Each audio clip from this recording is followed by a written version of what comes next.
Hello everyone, good morning. আশা করছি তোমরা সকলে খুব ভালো আছো, আমিও ভালো আছি।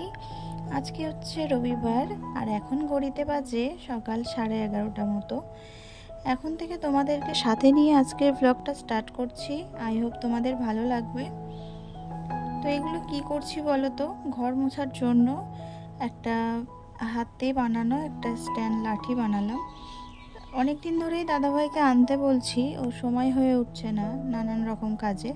ওই জন্য ভাবলাম যে সেই তো ছেঁড়া খোড়া জামা প্যান্ট বাদ চলে যায়, তাই সেগুলো দিয়ে একটা হ্যান্ডমেড ঘর মোছার বানিয়ে নিলাম।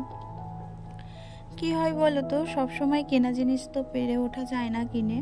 তো ওর থেকে ঘরে যদি বানানো যায়, ওটা দেখতে হয়তো খারাপ লাগে কিন্তু মজবুত হয়।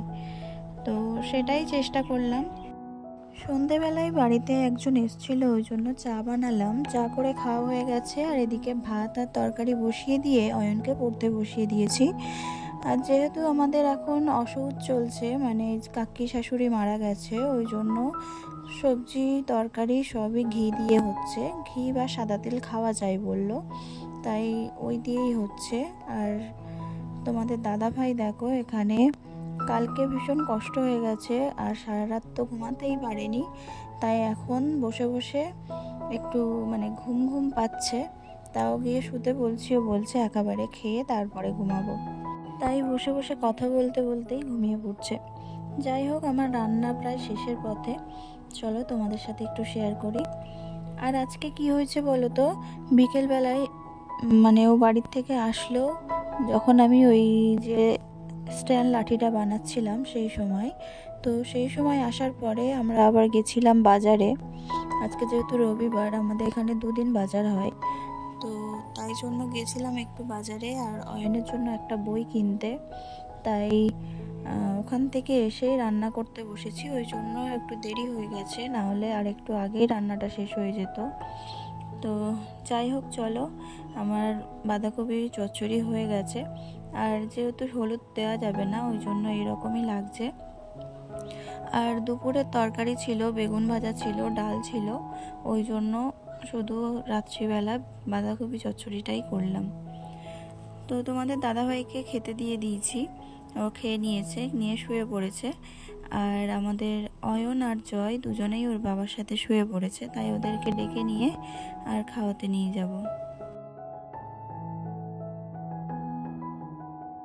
অনেক দিন হলো এই মশারিটা খাটানো হয়েছে, কোনো দিন এই মশারিটা খাটাই, আবার কোনো দিন যেটাই কাপড় লাগানো নেই ওই মশারি খাটাই। আজকে বেশ একটু ঠান্ডা পড়েছে, ওই জন্যই এই মশারিটা খাটানো। তো দেখো, আমাদের ছোট এতটাই দুষ্টু করে যে ওকে নিয়ে আসতে গেলে না এইভাবে কামড়ে ধরে থাকে।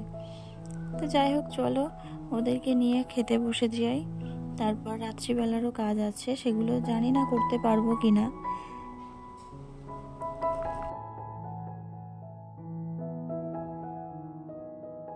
ছোটর জন্য ভাত মাখিয়ে রেখেছিলাম, তো ও খায়নি। তো এখন একই থালায় ভাত নিয়ে 2 ভাইকে খাইয়ে দেব। আর আমরা যতক্ষণ ঘরে ছিলাম ততক্ষণ মারও খাওয়া হয়ে গেছে। মা খেয়েছিল, সেই বাসনগুলো একটু মেজে নিয়ে আসলো। দুজনে মিলে এইভাবেই কাজ করি, যে যখন সময় পাই সে তখন একটু একটু করে কাজ আগিয়ে রাখি আর কি, এইরকম। আর আমার রান্নাঘরটা হয়তো এইরকমভাবে থাকবে না, আবার 2 দিন পরে দেখবে চেঞ্জ হয়ে গেছে। তো এখনও ঠিকঠাকভাবে ঘরের কাজও শেষ হয়নি, আর আমার রান্না করার জায়গাও ঠিকঠাকভাবে হচ্ছে না। তো ওই জন্য ভীষণ অসুবিধা হচ্ছে, ঘরবাড়িও সেইভাবে পরিষ্কার করে উঠতে পারছি না। ছেলেদের খাওয়ানো হয়ে গেছে, এবার আমি ভাত নিয়ে নিয়েছি, ডাল, বেগুন ভাজা আর বাঁধাকপি চচ্চড়ি দিয়ে। তো চলো আমি খেয়ে নিই। আর দেখো, ছোট খেলা করছে ওর ঠাম্মার সাথে, লুকোচুরি খেলছে। এদিকে ঘর অন্ধকার আর আমার ফোনের ফ্ল্যাশটাই জ্বলছে, তো একবার ঘরের কোনায় গিয়ে লুকাচ্ছে, একবার আলমারির কোনায়। এতক্ষণ পর্যন্ত আমার ভিডিওটা যারা দেখলে, যদি ভালো লাগে তাহলে লাইক করে কমেন্ট করে জানিও কেমন লেগেছে। আর যদি এখনও চ্যানেলটা সাবস্ক্রাইব করে না থাকো তাহলে সাবস্ক্রাইব করে আমার পাশে থেকো। তো যাই হোক, চলো এখন আলো জ্বালিয়ে দিলাম আর দরজাগুলো দিয়ে দেব, দিয়ে আর শুয়ে পড়বো। তো বন্ধুরা, আজকের ভিডিওটা এখানেই আমি শেষ করলাম। আবারও দেখা হচ্ছে নেক্সট ব্লগে। ততক্ষণ সবাই খুব ভালো থেকো।